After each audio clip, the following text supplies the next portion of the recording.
A very good morning, students. Hope you all are doing good at your home.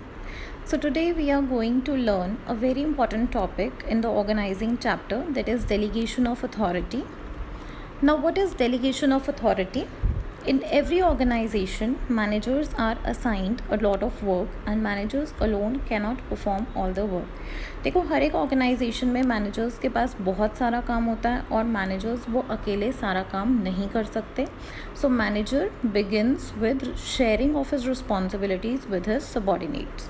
तो manager क्या करता है, अपनी कुछ रिस्पॉन्सिबिलिटीज़, अपनी कुछ ड्यूटीज़ सबॉर्डिनेट को पास ऑन कर देता है जो उसके अंडर काम कर रहे हैं. After passing the responsibilities, manager also shares some of his authority so that responsibilities can be carried on properly. अब responsibilities pass on करने के बाद subordinates को वो अपनी कुछ authority भी pass on करता है subordinate को, ताकि वो responsibilities properly perform कर सकें. Authority मतलब decision making power. Also, to make sure that his subordinates perform the assigned work effectively and efficiently, the manager creates accountability. अब उसने अथॉरिटी पास ऑन कर दी है, रिस्पॉन्सिबिलिटी पास ऑन कर दी है, but क्या गारंटी है कि सबॉर्डिनेट्स काम करेंगे? सो मैनेजर क्या करता है, एक अकाउंटेबिलिटी क्रिएट करता है. अकाउंटेबिलिटी मतलब आंसरेबिलिटी, मतलब अगर वो काम कंप्लीट नहीं करते हैं टाइम पे सबॉर्डिनेट्स, तो they are answerable to the manager. So this whole process is known as delegation. तो इस पूरी प्रोसेस को हम क्या बोलते हैं?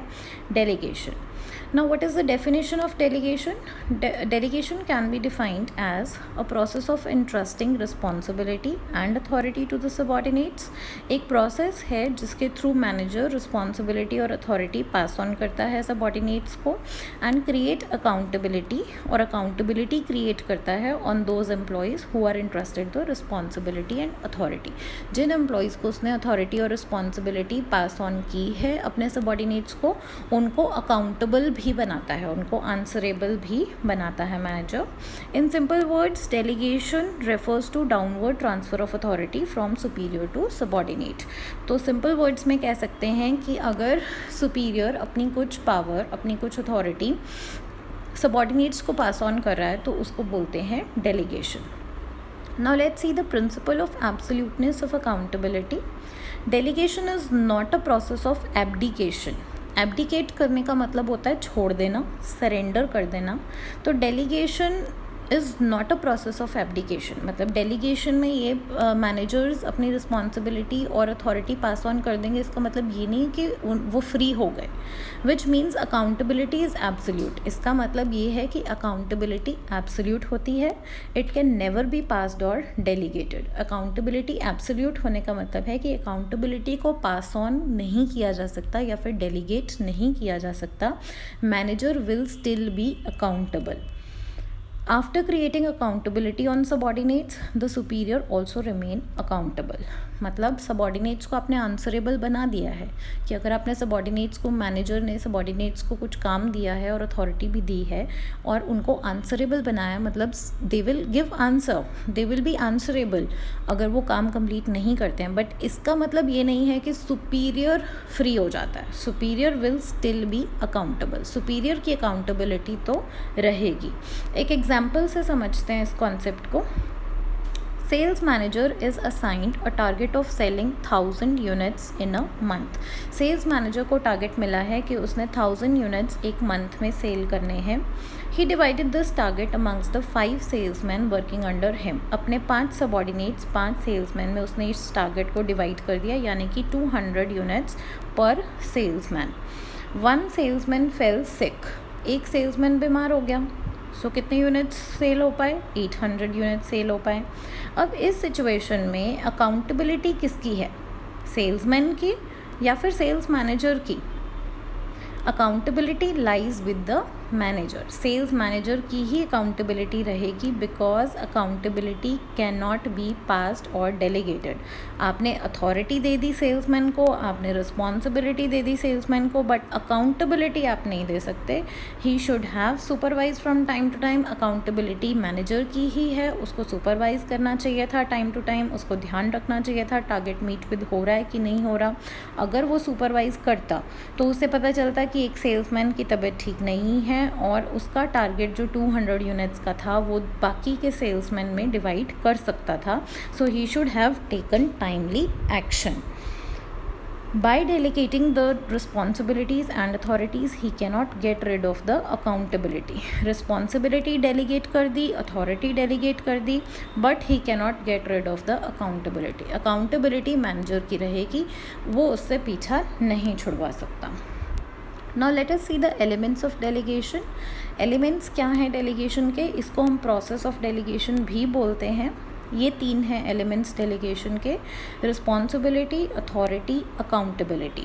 और इसी को प्रोसेस भी बोलते हैं. अगर आपको प्रोसेस पूछते हैं डेलीगेशन की तो उसमें यही 3 स्टेप्स आते हैं कि रिस्पॉन्सिबिलिटी देना पहले सबऑर्डिनेट्स को, फिर उससे मैचिंग अथॉरिटी देना और फिर उनको accountable banana.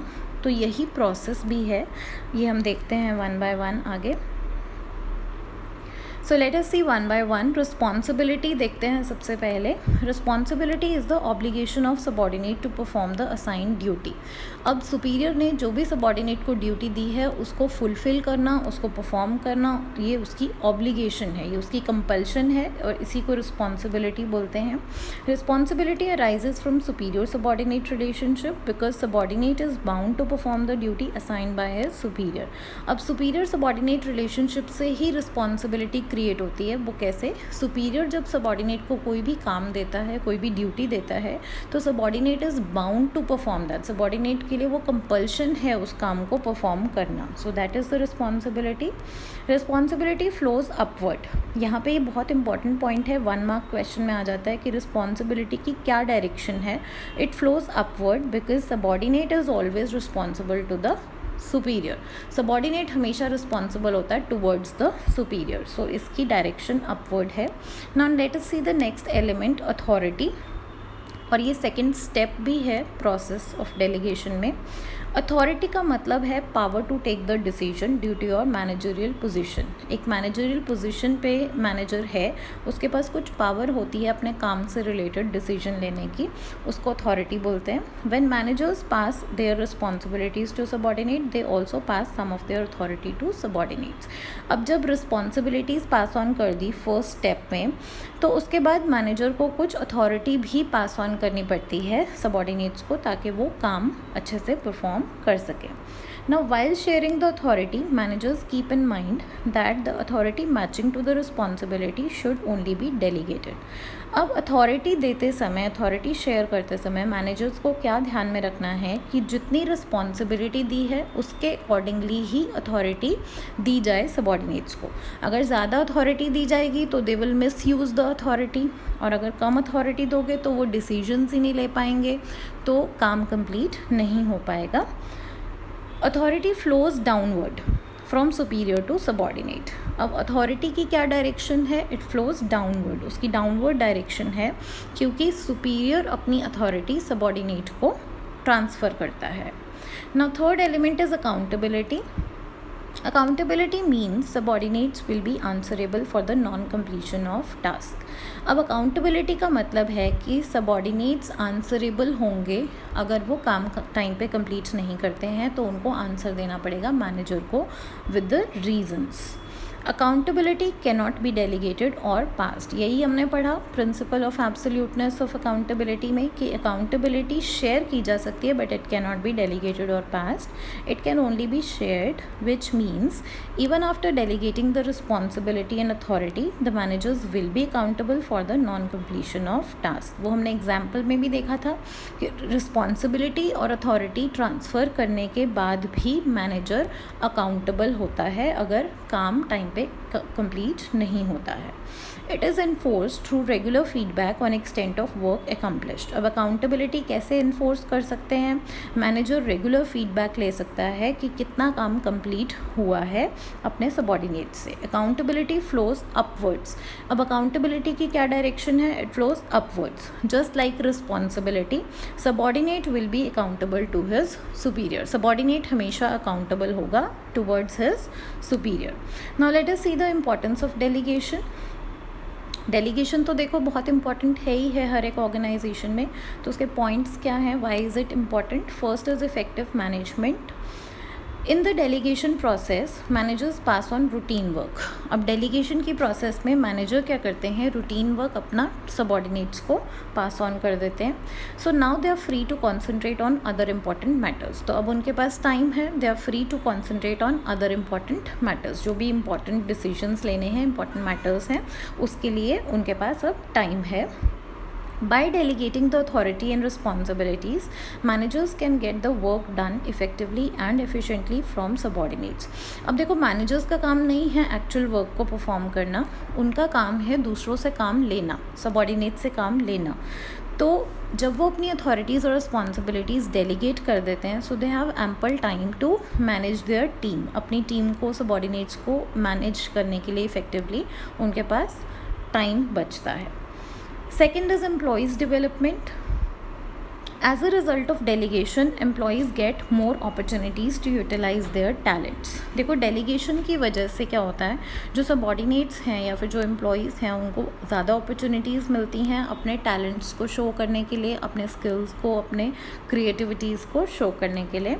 Delegation helps in making better future managers by giving them chance to use their skills, gain experience of work related to higher job position. अब जब भी मैनेजर्स अपना काम डेलीगेट करते हैं, अपनी रिस्पॉन्सिबिलिटीज़ देते हैं अपने सबॉर्डिनेट्स को, तो सबॉर्डिनेट्स को एक चांस मिलता है मैनेजर की जॉब को परफॉर्म करने का। फ्यूचर में वो भी तो मैनेजर बनेंगे ना, कभी प्रमोट होंगे तो उनको भी मैनेजर बनना है, उनको भी वो काम करना है। तो अभी से उनको वो एक्सपीरियंस हो रहा है उस काम को परफॉर्म करने के लिए। So it leads to employees development.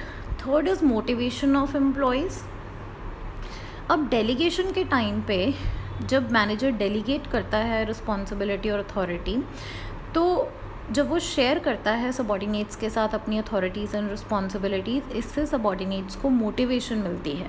उनको लगता है कि दे आर केपेबल, तभी सुपीरियर उनको वो काम डेलीगेट कर रहा है। They develop a feeling of belongingness, उनको एक बिलोंगिंगनेस फील होती है ऑर्गेनाइजेशन के साथ। And they develop a feeling of trust, उनको लगता है कि सुपीरियर जो है वो ट्रस्ट करके उनको वो काम सबॉर्डिनेट को पास ऑन कर रहा है।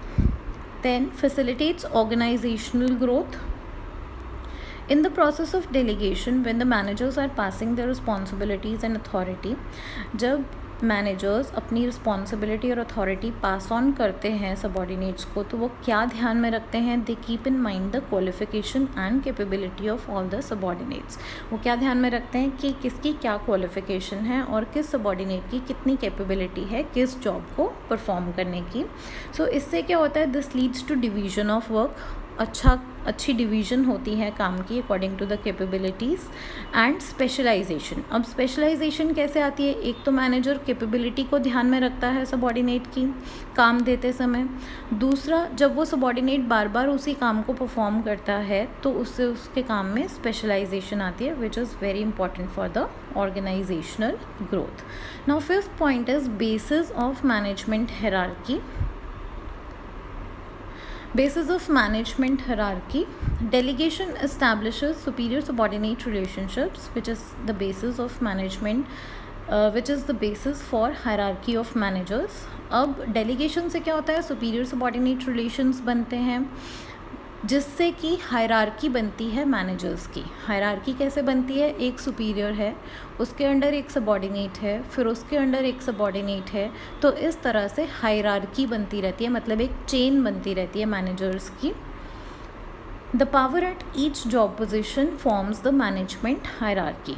अब बहुत सारी जॉब पोजिशंस होती हैं ऑर्गेनाइजेशन में, किस जॉब पोजिशन के पास कितनी पावर है उससे मैनेजमेंट हायरार्की बनती है। जैसे कि अगर एक जॉब पोजीशन है जिसके पास मैक्सिमम पावर है तो वो सबसे टॉप लेवल पे होगी, फिर उससे कम पावर वाली जॉब पोजीशन, फिर उससे कम पावर वाली जॉब पोजीशन, तो एक चेन बन जाती है, एक मैनेजमेंट हायरार्की बन जाती है। Then sixth is better coordination.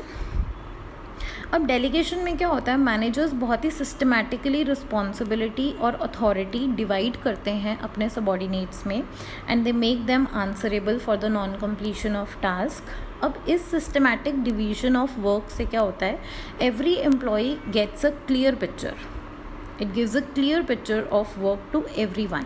सो हर एक एम्प्लॉई को बहुत क्लियरली पता है उसको क्या काम करना है, and there is no duplication of work. तो कोई डुप्लीकेशन नहीं होती है वर्क में, मतलब ऐसे कोई भी 2 लोग या 4 लोग नहीं हैं जो सेम काम कर रहे हैं. There is clarity in duties assigned. एक ड्यूटीज़ असाइंड में जो क्लैरिटी है और रिपोर्टिंग रिलेशनशिप में जो क्लैरिटी है, मतलब किस सबॉर्डिनेट ने किस सुपीरियर को रिपोर्ट करना है काम ख़त्म करने के बाद. सो इस क्लैरिटी से क्या होता है, this all brings effective coordination in the organization. एक कोऑर्डिनेशन आती है, सब साथ में मिल के काम करते हैं. Then 7th is reduces workload of the managers. देखो डेलीगेशन में क्या होता है, मैनेजर अपनी रिस्पॉन्सिबिलिटी और अपना काम सबॉर्डिनेट को दे देते हैं, पास ऑन कर देते हैं, तो इससे उनका वर्कलोड कम हो जाता है. मैनेजर सारा जो अपना रूटीन वर्क है वो सबॉर्डिनेट को पास ऑन कर सकते हैं क्योंकि उसमें कुछ ज़्यादा दिमाग नहीं लगाना है. So they can concentrate on important work. Managers के पास टाइम बचता है इम्पॉर्टेंट वर्क के ऊपर कॉन्सेंट्रेट करने के लिए. Without delegation managers will be overburdened with the work. अगर वो डेलीगेट नहीं करेंगे, अपना काम पास ऑन नहीं करेंगे, responsibility and authority, then they will be overburdened with the work. So these were the points of importance of delegation. आज हमने 2 टॉपिक्स इम्पॉर्टेंट कवर किए हैं, डेलीगेशन का मीनिंग, उसके एलिमेंट्स, और एक last importance of delegation. I have not taken any case study in this video because next video में I will cover the topic decentralization, last topic इस chapter का. तो उसके बाद I will take the case study because मैंने आपको पहले भी वीडियोस में बताया है कि इस चैप्टर में से, ऑर्गेनाइजिंग चैप्टर में से, लास्ट 3-4 सालों से 5 या 6 मार्क की केस स्टडी आ रही है, एंड वो आइदर डिविजनल स्ट्रक्चर टॉपिक में से होती है जिसमें आपको स्ट्रक्चर पहचानना होता है, फंक्शनल और डिविजनल. तो या तो वो ऑर्गेनाइजेशनल स्ट्रक्चर टॉपिक में से होती है या फिर इस टॉपिक में से होती है डेलीगेशन और डिसेंट्रलाइजेशन, जो हम नेक्स्ट वीडियो में करेंगे. तो इस केस स्टडी में जो इस टॉपिक से होती है उसमें आपको कॉन्सेप्ट पहचानना होता है. तो अगर आपने कॉन्सेप्ट पहचान लिया, डेलीगेशन कॉन्सेप्ट है या फिर डिसेंट्रलाइजेशन कॉन्सेप्ट है, कॉन्सेप्ट आइडेंटिफाई करने के बाद आपसे पूछा होता है कि उसके इम्पोर्टेंस बताओ या फिर उसके एलिमेंट्स बताओ. सो कैसे कॉन्सेप्ट को आइडेंटिफाई करना है, उसमें डेलीगेशन है या डिसेंट्रलाइजेशन है, वो हम नेक्स्ट वीडियो में सीखेंगे after covering the topic decentralization. Okay, so I hope ये दोनों टॉपिक्स आपको बहुत अच्छे से समझ में आए होंगे. Do give me your feedback बच्चे, and subscribe my channel, like my videos, share my videos with your friends so that they can also benefit from these videos. And thank you so much. Have a great day.